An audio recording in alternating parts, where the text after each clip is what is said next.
Hoje nós estamos comemorando a data que é reservada para lembrarmos das nossas mães, né? Dia das Mães não é um dia do ano, é todo dia. Mas hoje nós lembramos especialmente do dia delas e tem muitas homenagens. Normalmente as crianças têm homenagem na escola e aqui a gente faz homenagem aqui na igreja também. E é um tempo interessante da gente pensar um pouquinho sobre o que a Bíblia tem para nos apresentar sobre a maternidade, sobre o ser mãe, ou como diz, simplesmente mãe. Mas hoje nós estamos no mês de missões também. Aqui na IBNU nós temos ênfase em cada mês e nós precisamos casar o assunto de missões com ser mãe.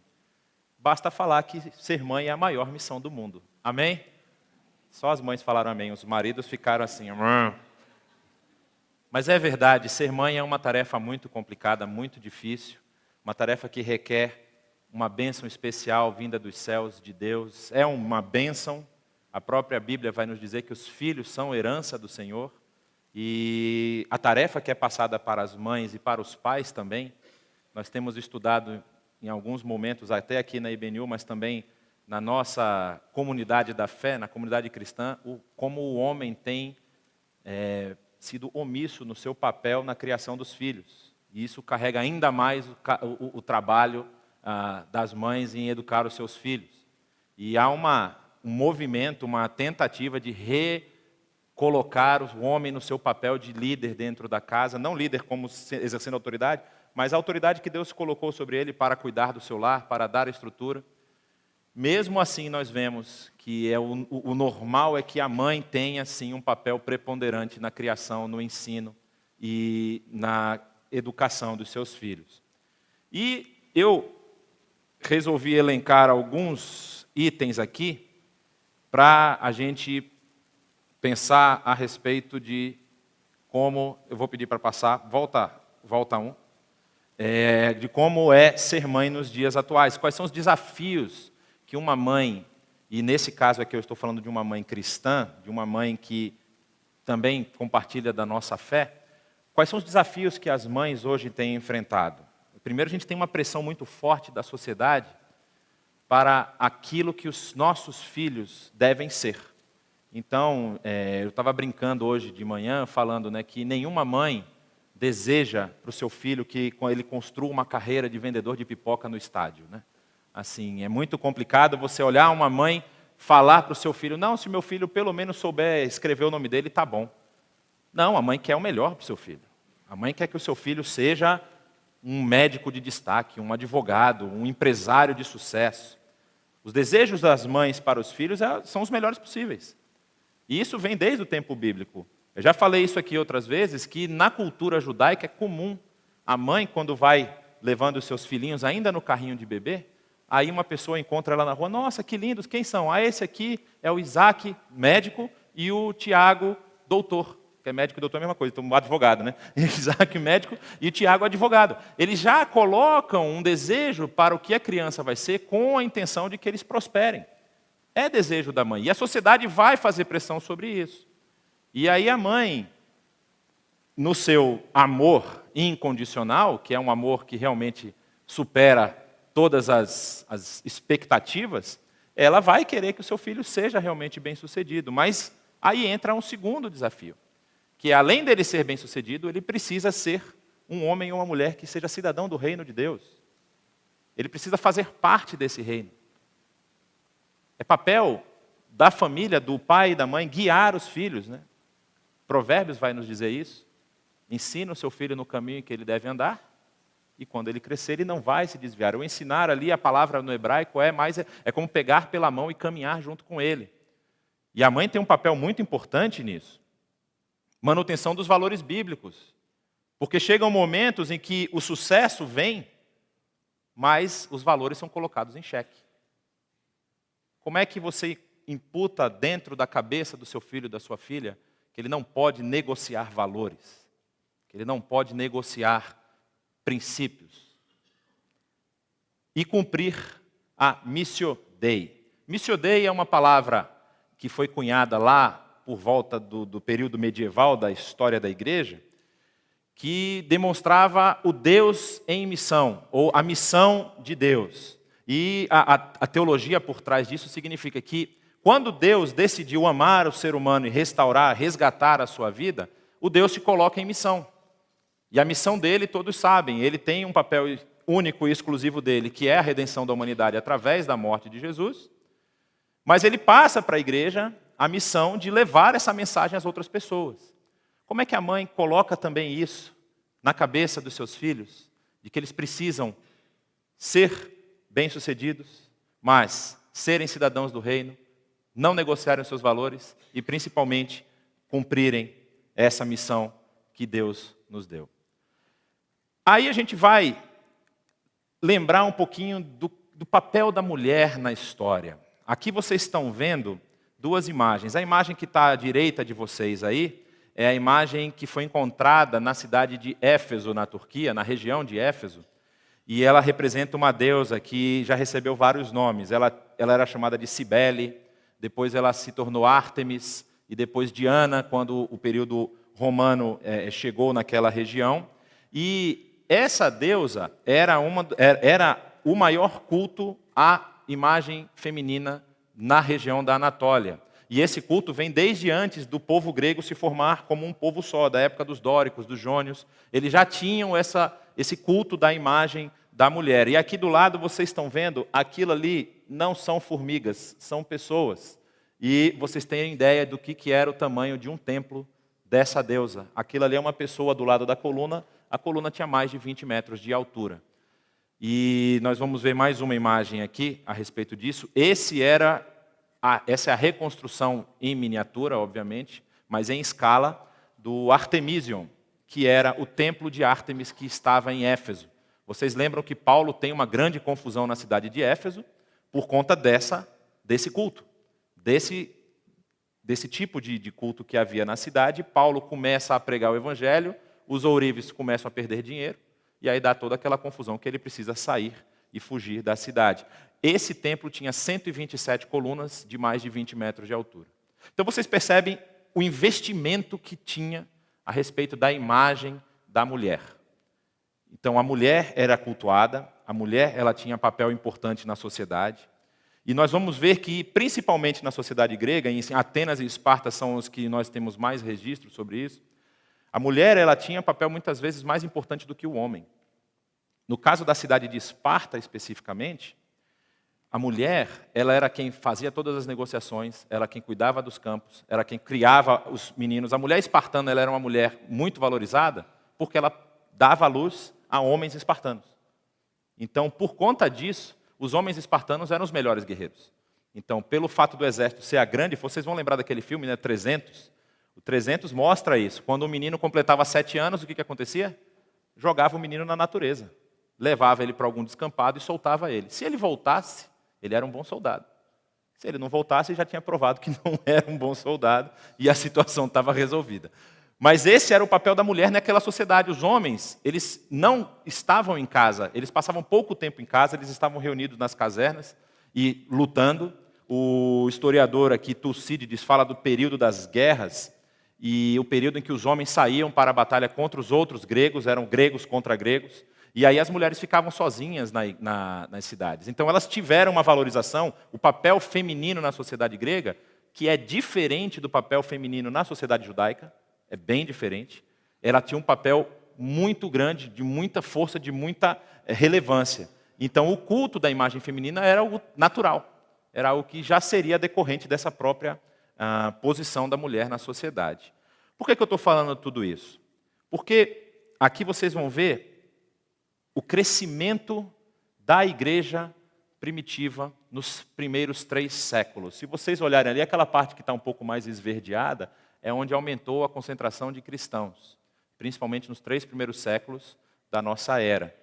E é justamente nessa região onde havia a maior influência do culto feminino.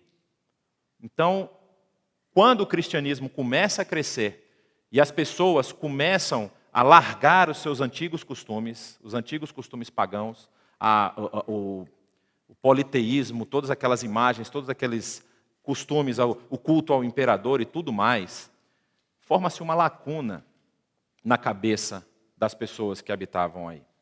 E essa lacuna, ela vai ser preenchida por uma figura que para nós, evangélicos, ela é muito, isso é minha opinião pessoal, ela é muito desvalorizada. A figura de Maria. Maria entra e encaixa nessa lacuna que se formou por causa da expansão do cristianismo. Por conta de vários fatores, principalmente fatores de falta de instrução, falta de conhecimento das Escrituras, falta de tantas outras, de pessoas para ensinar. Vocês lembram que os líderes, normalmente nesse período, tinham que sair viajando por várias cidades para poder ensinar as igrejas. Então surgia muita teoria lá, que só vai ser combatida depois. Então, por falta disso tudo, a Maria acabou assumindo esse papel de sendo como se fosse a rainha-mãe, cumprindo essa função da imagem feminina dentro do cristianismo. E isso cresceu, não é? Se a gente for lembrar de Maria na história, existem, aqui eu levantei 3 elementos a respeito do culto que se formou em volta de Maria, e aqui eu não estou simplesmente, eu não quero aqui fazer uma crítica velada ou não a como a Igreja Católica interpreta esses elementos, nós não interpretamos dessa forma, é só para nós traçarmos um paralelo de diferença. Foram criados conceitos que posicionaram Maria numa situação, numa posição de destaque que a gente não encontra na Bíblia. E o problema qual é? Por conta disso, quando vem a Reforma Protestante, os cristãos evangélicos, que são filhos da Reforma, tiram Maria do caminho. Maria passa quase a não ser mais citada. Mas nós vamos ver que ela tem um papel importantíssimo no que nós falamos no início, em ser mãe e cumprir a missão. Aí o que acontece? Na história, Maria assumiu o papel de mãe de Deus. Isso é um conceito que surgiu lá pelo século III, e no século IV, no concílio de Niceia e complementado no concílio de Constantinopla, foi criado o credo niceno-constantinopolitano, que fala num dos trechos, o qual por nós homens e para a nossa salvação desceu dos céus, falando do Senhor Jesus, e se encarnou pelo Espírito Santo no seio da Virgem Maria e se fez homem. E aqui surgiu um silogismo. Vocês sabem o que é silogismo, né? Tem aquele silogismo que é o suprassumo dos silogismos, que diz que Deus é amor, mas o amor é cego. Stevie Wonder é cego, Stevie Wonder é Deus. Vocês já ouviram falar disso? Esse é um silogismo clássico. Silogismo, o que acontece? Nós temos aqui no credo falando que Deus é o Criador de todas as coisas, e Jesus ele tem a mesma substância, é igual a Deus. E ele nasceu da Virgem Maria. Logo, a Virgem Maria é a mãe de Deus. E aí surge toda uma teologia em volta desse conceito, e o desdobramento dessa teologia vai culminar ao ponto de dizer que ela tem, como nós vamos ver ali, a questão da Imaculada Conceição, ou seja, não só Jesus nasce de um nascimento virginal, mas Maria também. E isso a Bíblia não nos aponta em nenhum momento. Isso não está no texto bíblico, isso é criação posterior. E também a questão da interpretação do Lucas 1, 28, quando diz que o anjo chegou a ela e diz, alegre-se agraciada. E aí a palavra agraciada, cheia de graça, que foi a tradução que foi passada pela tradição católica, aponta para uma mulher que recebeu de Deus graça e que nunca cometeu nenhum delito, nenhum pecado, assim como o Senhor Jesus. Então ela tem o mesmo status do Senhor Jesus. E isso é muito complicado de defender biblicamente, apesar de que a Bíblia não fala basicamente da vida de Maria. Fala do princípio, quando ela estava com seu filho nos braços até os 12, 13 anos, e depois cita quando o ministério de Jesus começa, e nesse período não se fala nada sobre a vida dela, e nem depois. A gente vai ver que só tem alguns nuances para apontar o caminho que Maria seguiu nesse processo.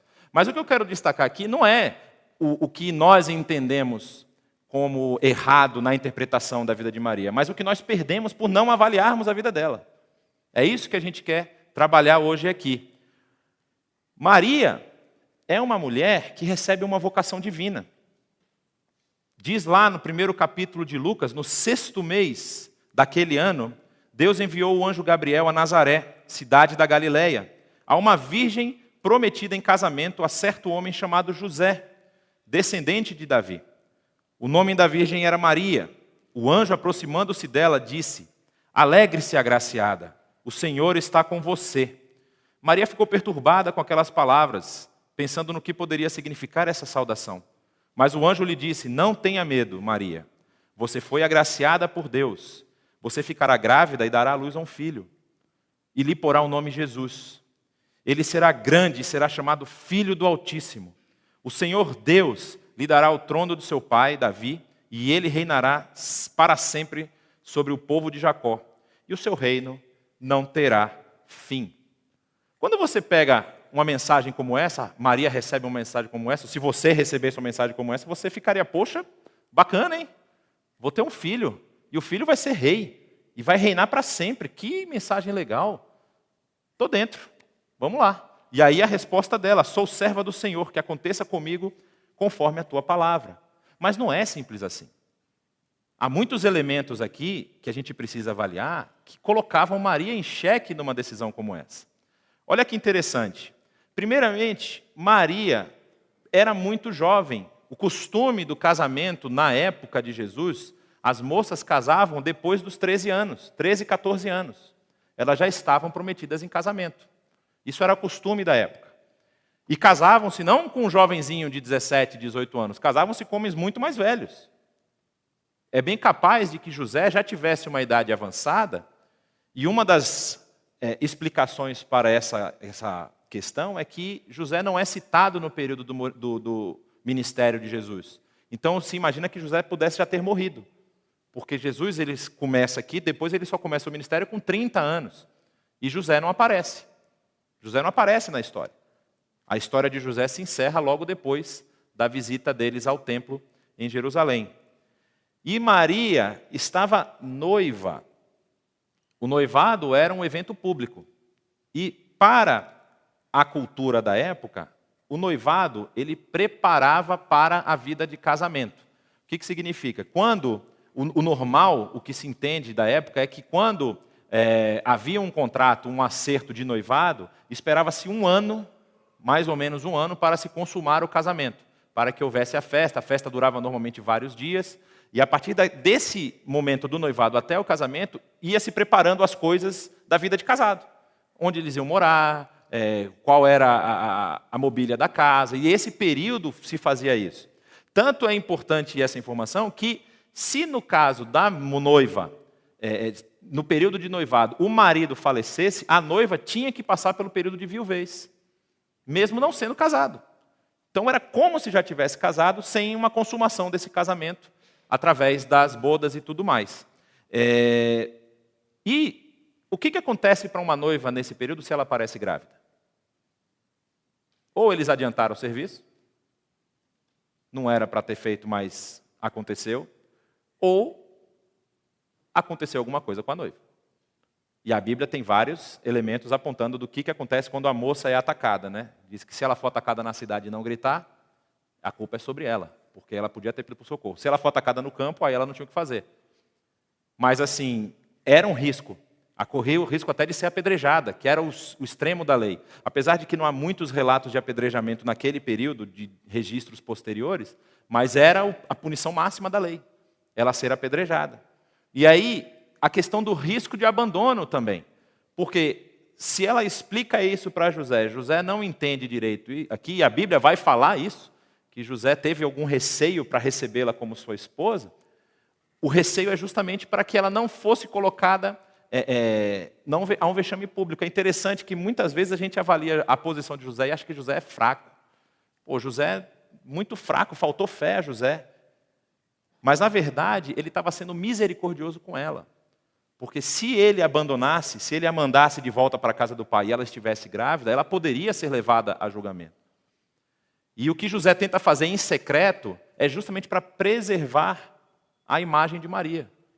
Ele tenta fazer essa anulação do casamento de forma, porque na lei judaica bastava 2 testemunhas. Ele chamava 2 testemunhas na casa dele, explicava a situação, falou: estou devolvendo ela para a família dela, e ficava tudo por isso mesmo.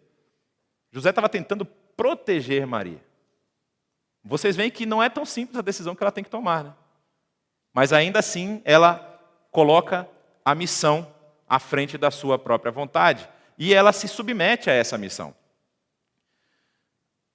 No Evangelho de Lucas, ainda no capítulo 2, vai falar, olha, completando-se os 8 dias, Jesus aqui já havia nascido, para a circuncisão do menino, foi-lhe posto o nome de Jesus, o qual tinha sido dado pelo anjo antes de ele nascer. Completando-se o tempo da purificação deles, de acordo com a lei de Moisés, José e Maria o levaram para Jerusalém para apresentá-lo ao Senhor. E aí vai contar a história de Simeão, que era um ancião da cidade, que ia ao templo com regularidade. E Simeão vê Jesus no templo e toma Jesus nos braços e louva a Deus e diz: ó soberano, como prometeste, agora podes despedir o teu servo em paz, pois os meus olhos já viram a tua salvação, que preparaste à vista de todos os povos, luz para a revelação aos gentios e para a glória de Israel, teu povo. O pai e a mãe do menino estavam admirados com o que fora dito a respeito dele. Poxa, que legal, um ancião da igreja pegou meu filho, o abençoou, falou que ele vai ser luz para os gentios. Que legal. E Simeão abençoou o menino e disse a Maria, mãe de Jesus: este menino está destinado a causar a queda e o soerguimento de muitos em Israel, e a ser um sinal de contradição, de modo que o pensamento de muitos corações será revelado. Quanto a você, uma espada atravessará a sua alma. Agora mudou o jogo. Ela podia ter reclamado, falou: Deus, você tinha mandado um anjo na minha casa dizendo que ele ia ser rei. Agora você está me dizendo que ele vem aqui para causar confusão? E eu vou ter uma espada atravessando a minha alma? Que negócio é esse? Não foi isso que a gente tinha combinado. Maria se submete à missão. Maria se coloca debaixo da condução de Deus, da condução do Espírito. E aí diz, ela mesma fala isso quando ela tem alguns momentos em que pessoas falam coisas a respeito de Jesus. Tem a parte dos pastores que vão lá na manjedoura e dizem que um coral de anjos falou para eles que Jesus havia nascido, que ele seria o rei, e cantaram glórias a Deus nas alturas. Maria guarda essas coisas no seu coração e ela reflete sobre elas. Maria não deixa de pensar nessas coisas. Ela coloca isso no seu conversa. Essa frase, quando diz assim, que ela guarda todas essas coisas e sobre elas reflete no seu coração, tem um significado assim: isso era do seu fórum íntimo. Ela não expunha essas coisas, ela guardou para si. E esse foi, vamos dizer assim, o assunto que ela tinha para tratar com Deus no seu travesseiro. Ela conversava com Deus sobre isso. Mas em momento algum, ela tenta dissuadir Jesus da sua missão. Ela era mãe. Enquanto o menino vai crescendo, ela podia: ó, Jesus, pega leve, vou te ensinar a ser neutro. Vai devagar, não fala que as pessoas estão erradas, não. Aceita a pessoa como ela é, né? A gente faz tanto isso. Ela não faz isso. Ela não quer que o filho dela tenha a missão prejudicada pelo seu sentimento. E a palavra é muito dura, né? Uma espada atravessará a sua alma. Ela se submete, aceita a missão e educa o seu filho. Nós vamos ver aqui, como diz no capítulo 2 do Evangelho de João, Jesus aqui está para começar o seu ministério. Depois da apresentação dele ao templo, vocês vão lembrar que quando Jesus está lá no templo e o povo volta de Jerusalém, Jesus tinha 12 para 13 anos, é o seu bar mitzvah, era a cerimônia judaica da completude dos 12 para 13 anos. E Jesus fica no templo quando a caravana volta para a cidade onde eles moravam, que era a cidade de Nazaré. E aí depois de 3 dias, eles percebem que Jesus não está no grupo, voltam e encontram Jesus discutindo com os sábios do templo. E depois desse momento em que Maria pergunta para Jesus por que ele tinha feito isso, e ele fala que a vontade dele era fazer a vontade do pai dele, que ele precisava estar na casa do pai dele fazendo a vontade do pai, não há nenhum relato até esse. Nós estamos falando de 12, 13 anos até 30 anos, então são 17 anos sem nenhum comentário a respeito do que aconteceu na vida de Jesus, de José e de Maria. E Quando acontece isso aqui, é conhecido como o início do ministério na terra de Jesus, porque é o primeiro milagre que Jesus realiza. Mas aconteceu onde? Numa festa de casamento, na cidade de Caná, na Galileia. Maria foi convidada para a festa, Jesus e os seus discípulos também foram convidados para a festa. E aí diz o texto que quando tinha acabado o vinho, a mãe de Jesus lhe disse: eles não têm mais vinho. E aí vem a resposta que muitas pessoas acham que é a única resposta atravessada de Jesus, que ele não deveria ter falado. Ele diz: que temos em comum, mulher? A minha hora ainda não chegou. Esse diálogo ele é muito importante, porque aqui é o momento em que Maria entrega o seu filho para a missão. Quando Jesus responde que tenho eu contigo, que temos em comum, mulher, falar mulher não é uma ofensa. Isso é uma forma comum do filho se dirigir à sua mãe.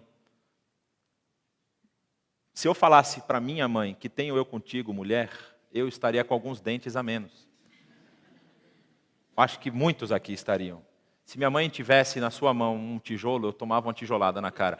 Mas, para a gente parece duro, mas não é dureza. Jesus está marcando o seu relacionamento com a sua mãe. Ele está falando para ela: mãe, agora meu ministério vai começar. Ele está dizendo assim: ó, o seu interesse é diferente do meu interesse. Talvez Maria ainda aspirasse que Jesus fosse reconhecido pelo seu poder e glória, mas o poder e glória de Jesus vão ser reconhecidos na ressurreição.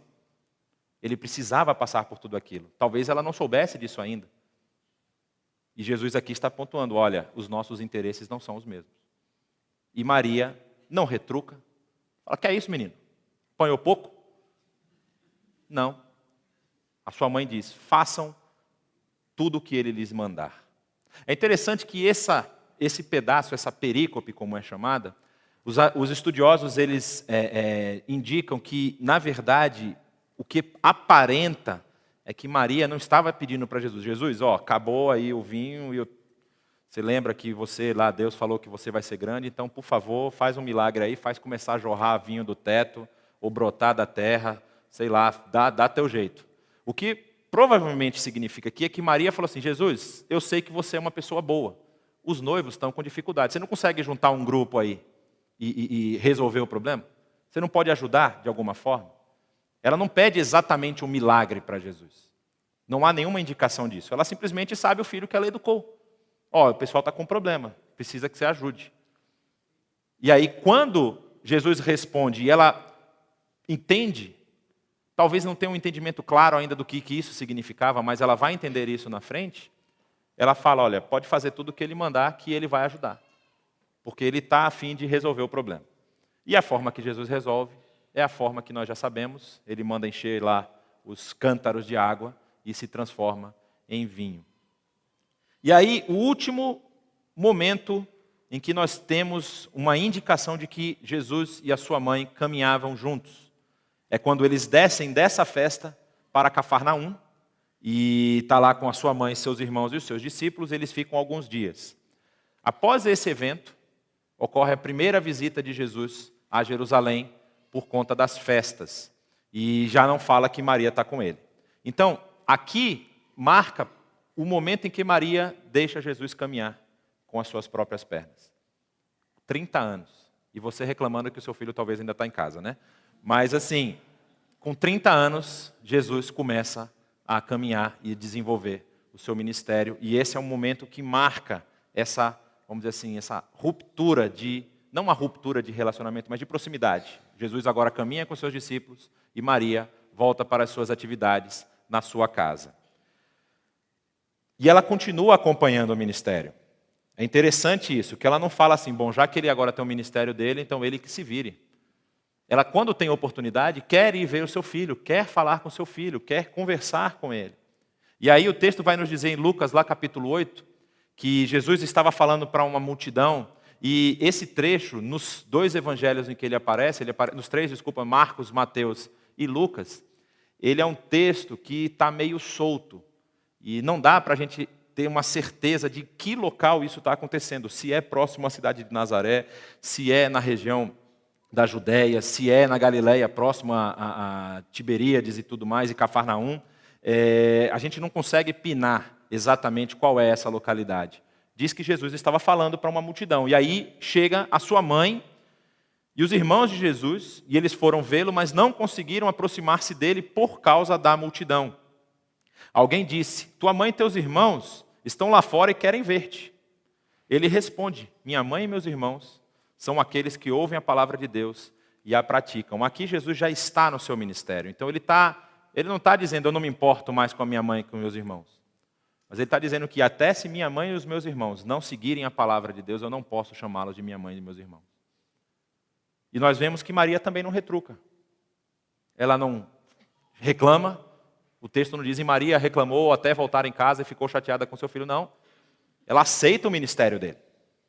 Ela acompanha o ministério à distância, aceita o seu ministério. E muitas vezes a gente tem essa dificuldade de aceitar certas decisões que os nossos filhos tomam.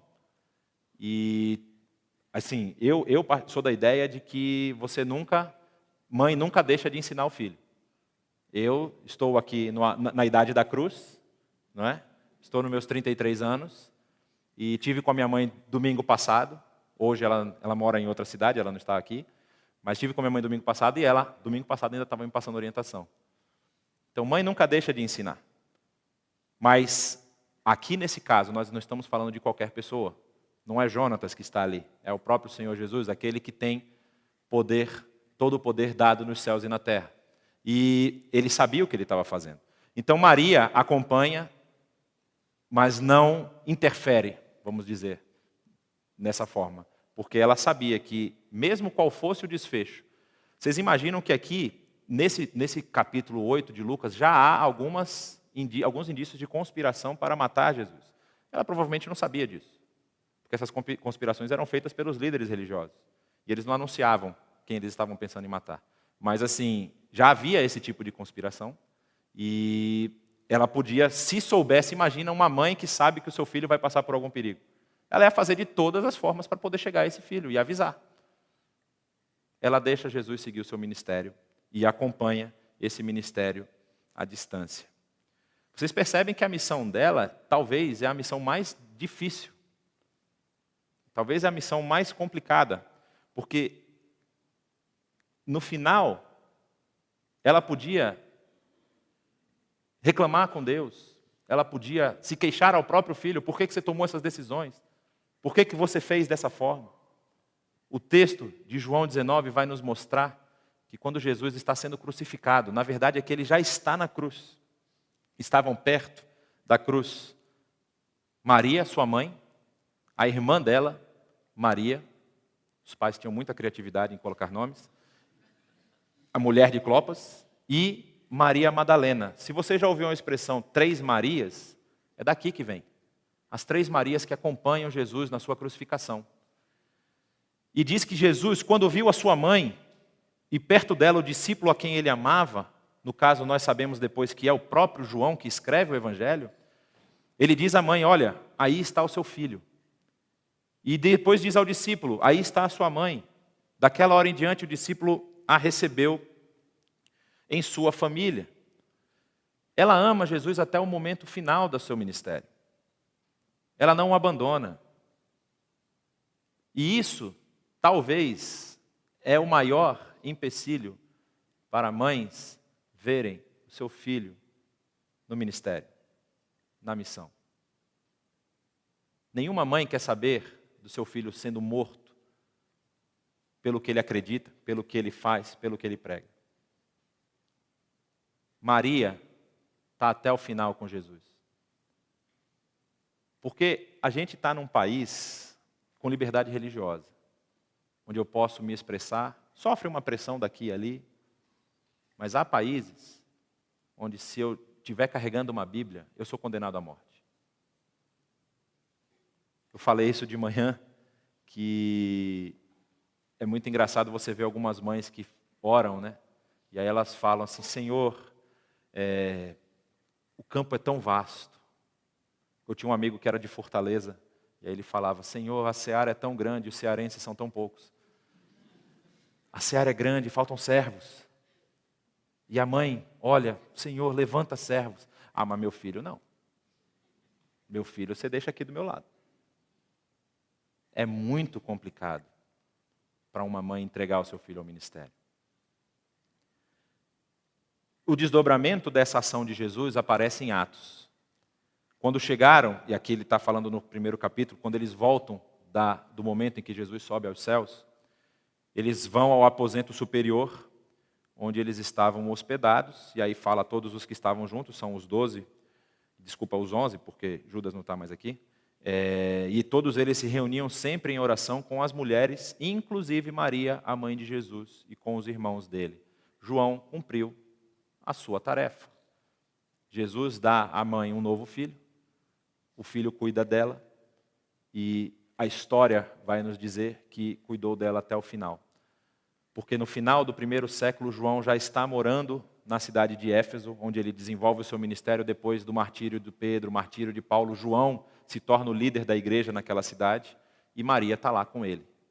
A tradição aponta para um local lá nas ruínas de Éfeso, que foi a casa onde Maria morou, e provavelmente a casa onde ela faleceu. João cuidou de Maria até o final. E o amor dela, com certeza, não diminuiu em nenhum momento. Mas agora ela tinha uma percepção completa. Eu não tive simplesmente um filho. Deus me deu a oportunidade de criar o Salvador da humanidade. E ela não se nega a fazer isso. Então, o que fica de lição para a gente?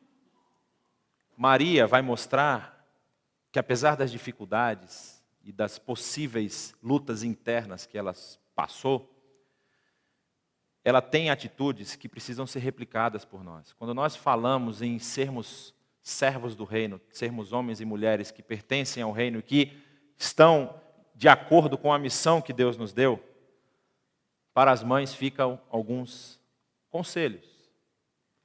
Entreguem o futuro dos seus filhos a Deus. Não há lugar melhor para se estar. Eu sei que mãe quer cuidar do filho até quando não puder mais, quer estar junto, quer estar, mas entregar os filhos nas mãos de Deus é a melhor coisa. Mas não é simplesmente falar, eu entrego. É quando Deus levantá-lo para uma missão, deixar ele ir. Eu conheço gente que é frustrada na vida, porque recebeu uma indicação do Espírito que deveria fazer uma tarefa específica. Sair do Brasil, ir para a África, ir para o Sudeste Asiático, ir para o Oriente Médio, trabalhar em prol do reino, mas por influência da mãe, não foi. E depois ficou frustrado para o resto da vida. Mãe tem esse poder, viu gente? Mãe tem esse poder. Entreguem o futuro dos seus filhos nas mãos de Deus. Segunda coisa, tenham como alvo ensinar os seus filhos a serem servos do reino. Porque o reino de Deus já chegou. Nós já somos servos do reino. Então, antes de desejar que o seu filho seja qualquer coisa na vida, qualquer cargo, qualquer posição, deseje que ele seja um servo fiel do reino. Que ele tenha valores bíblicos. Que ele tenha valores que são valores eternos. Que ele seja um agente de transformação na sociedade. E não simplesmente mais um que vai buscar o seu ganha-pão e vai viver para si. Disso a gente já está cheio, tem um monte de gente assim. O que a gente precisa são de pessoas que se coloquem como servos uns dos outros. Filipenses vai nos dizer isso, né? Capítulo 2, o apóstolo Paulo diz, considerem os outros superiores a vocês. Sejam servos uns dos outros. Mães, transforme os seus filhos em servos. E a última coisa, não tenham medo da missão.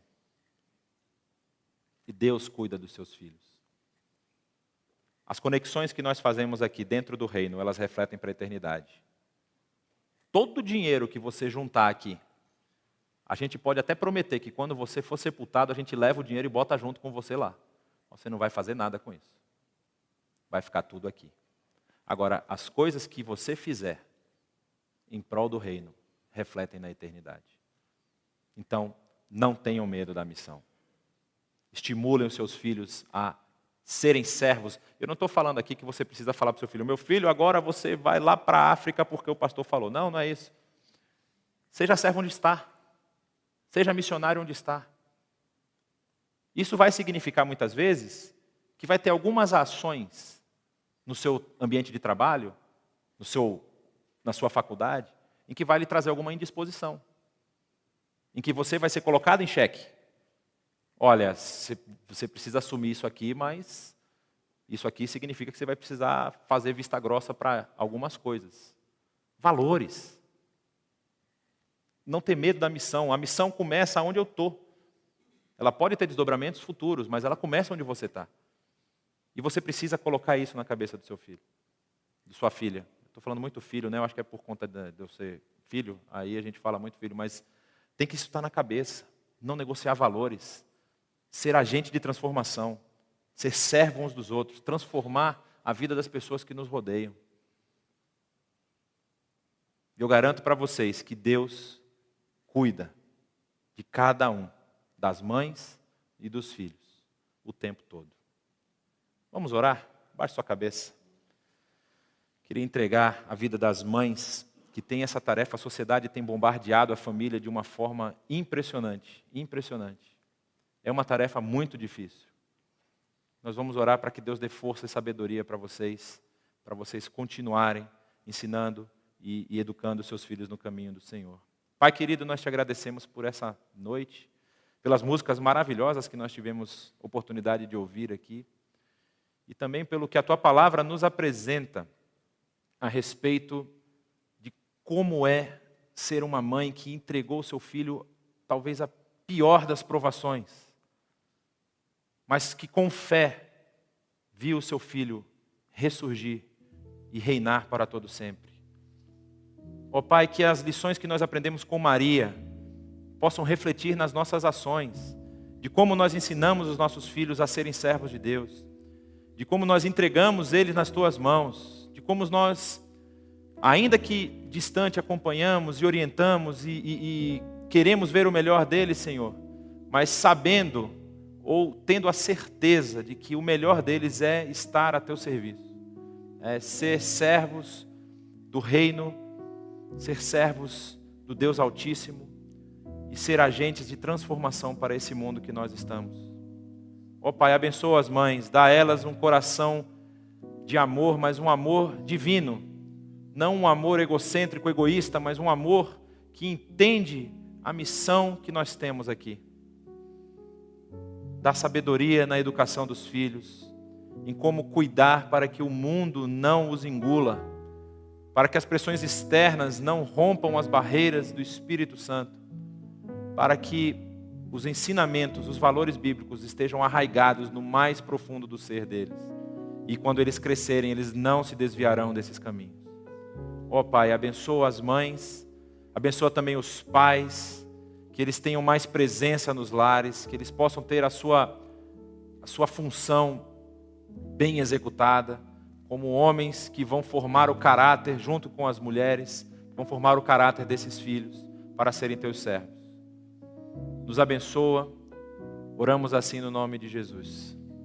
Amém.